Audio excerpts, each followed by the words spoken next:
স্বতঃস্ফূৰ্তভাৱে বেজচুকৰ গাঁৱৰ যুৱকবৃন্দ নামঘৰৰ ৰাইজ সকলোৱে আমাক আমন্ত্ৰণ জনাইছিল। আমন্ত্ৰণ মৰ্মে আমি আহিছিলোঁ আৰু তেওঁলোকে আমাক আগতে জনাইছিল যে যোগদান কৰিম।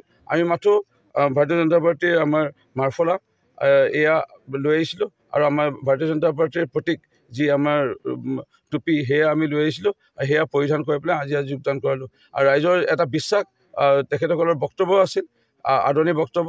সেই আদৰণি বক্তব্যত গাঁৱৰ ৰাইজে খুব স্পষ্টভাৱে কৈছে যে দেশৰ প্ৰধানমন্ত্ৰী নৰেন্দ্ৰ মোদী ডাঙৰীয়াৰ কাম কাজবোৰ আমি সন্তুষ্ট। ইয়াৰ লগতে বিশেষভাৱে অসমৰ মাননীয় মুখ্যমন্ত্ৰী ডক্টৰ হিমন্ত বিশ্ব শৰ্মা ডাঙৰীয়াৰ কাম কাজসমূহৰ ওপৰত আমি সন্তুষ্ট হৈ পেলাই ভাৰতীয় জনতা পাৰ্টীত আজি যোগদান কৰিছোঁ। মাজুলীত দাদা আজি দেখিছোঁ কংগ্ৰেছৰ বৃহৎ ৰেলী হৈছে। হিমন্ত বিশ্ব শৰ্মা চৰকাৰৰ সময়ত এতিয়া অসমত শান্তি বিৰাজ কৰিছে।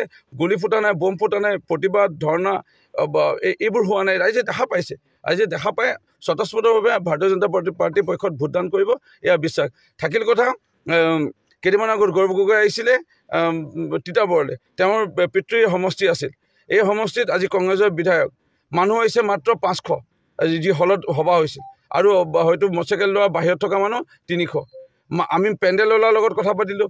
আমি যি যে গাড়ীয়ে চকী আনিছিল, এই গাড়ীৱালাৰ লগত আমি কথা পাতিলোঁ। সকলোৱে মত এটাই যে 750 বা 800 মানুহ হ'ব।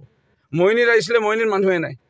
আজি এই কথাবোৰ যদি যোৱাটোত আহিছিলে 400মান মানুহ। সেইকাৰণে যোনে যি নকয়, খালি এটাই মানে গৌৰৱ গগৈ আজি প্ৰতিপন্ন কৰিলে তেওঁ যে হাৰিবলৈ গৈ আছে। আজি যেতিয়া সাংসদ তপন কুমাৰ গগৈ ডাঙৰীয়া গৌৰৱ গগৈ খুৰাকক সাক্ষাৎ কৰিলে, সাক্ষাৎ কৰি পেলাই আশীৰ্বাদ বুটলিব বিচাৰিলে জ্যেষ্ঠ এজন ৰাজনীতিবিদ হিচাপে আৰু বয়সত জ্যেষ্ঠ হিচাপে, ইয়াক লৈ পেলাই গৌৰৱ গগৈ ইমান খং উঠা কাৰণটো কি? খং কেতিয়া উঠে?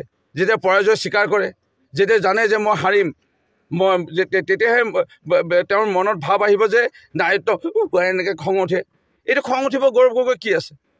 গৈছে, তেওঁ গৈছে, মই মোৰ কাম কৰিছোঁ। তেওঁ এনেধৰণৰ মন্তব্য দিব লাগিছিল। কিন্তু তপন কুমাৰ গগৈ ডাঙৰীয়াই গৌৰৱ গগৈ খুৰাকক সাক্ষাৎ কৰাৰ কাৰণে খং উঠাটো এইটো এটা সস্তীয়া মানে ৰাজনীতিলৈ নামি পৰিল। যিটো সস্তীয়া ৰাজনীতিত এইটোৱে বুজালে যে তেওঁ হাৰিব, তেওঁ পৰাজয় আগতে স্বীকাৰ কৰিছে। আৰু অখিল গগৈ এইপিনে মতামত দিছে ইংলিছ আৰু হিন্দী কোৱা লৈ পেলাই। মোৰ হাঁহি উঠিছে। অখিল গগৈক অনুৰোধ জনাইছোঁ, তেওঁ 5 মিনিটৰ কাৰণে হিন্দীত অকণমান বক্তব্য ৰাখি পেলাই যদি অসমৰ ৰাইজক শুনাই দিয়ে, তেওঁ যদি ইংলিছত 5 মিনিট বক্তব্য ৰাখি শুনাই দিয়ে। সুৰেশ বৰা ডাঙৰীয়াৰ লগত মোৰ খুবেই ভাল সম্পৰ্ক। তেখেতে মাজে মাজে ফোন কৰে, মই তেখেতক ছাৰ বুলি সম্বোধন কৰোঁ। আৰু মই ছাৰক আহ্বান জনাইছোঁ, অসম আজি প্ৰগতি পথত। আপুনিও দেখা পাইছে নিশ্চয়, প্ৰত্যেক দিনা আপুনিও অসমৰ নিউজ চেনেল আপুনি চাই, আমি জানো। আৰু আপুনিও এজন অসমৰ হিতৰ কথা চিন্তা কৰা এজন লোক।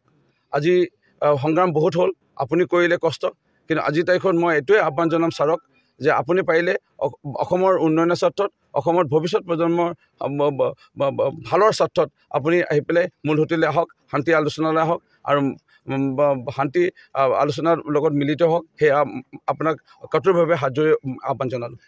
কেইদিনমান আগলৈকে অকণমান দুৰ্বল যেন অনুভৱ কৰিছিলোঁ কেইটামান লোকসভা সমষ্টিত, কিন্তু আজিৰ তাৰিখত আমি 13খনমান জয় হ'ম, সেয়া নিশ্চিত।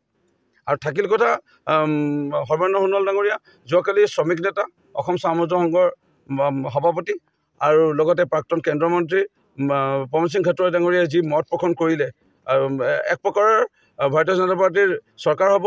আৰু ভাৰতীয় জনতা পাৰ্টীৰ চৰকাৰ হোৱাৰ লগে লগে চাহ শ্ৰমিকৰ সমস্যা আৰু যি অকণমান কম বেছি মানে আছে সেইখিনি সমাধান কৰিব লাগে। ইতিমধ্যে তেনে মন্তব্য আগবঢ়াই দিয়ে। তেখেতে এজন জ্যেষ্ঠ ৰাজনীতিবিদ।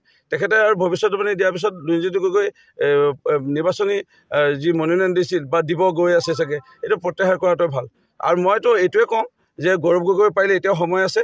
মই আহ্বান জনাইছোঁ শুভ চিন্তক হিচাপে তেখেতৰ পাৰিলে নিৰ্বাচনী মানে মনোনয়ন নিদি প্ৰত্যাহাৰ কৰি পেলাই মানে তেখেতে হৰাৰ যিটো মানে বেদনা পাব আৰু তেখেতৰ ৰাজনীতি শেষ হৈ যাব এইবাৰ। আৰু ভৱিষ্যতে ক'তো তেখেতে সাংসদ বাদ দিয়ক, তেখেতে বিধায়ক বাদ দিয়ক, হয়তো জিলা পৰিষদ বাদ দিয়ক, পঞ্চায়তৰ সভাপতিও জিকিব নোৱাৰিব মানে গৌৰৱ গগৈ। সেইকাৰণে গৌৰৱ গগৈ পাৰিলে মনোনয়ন নিদিয়ে।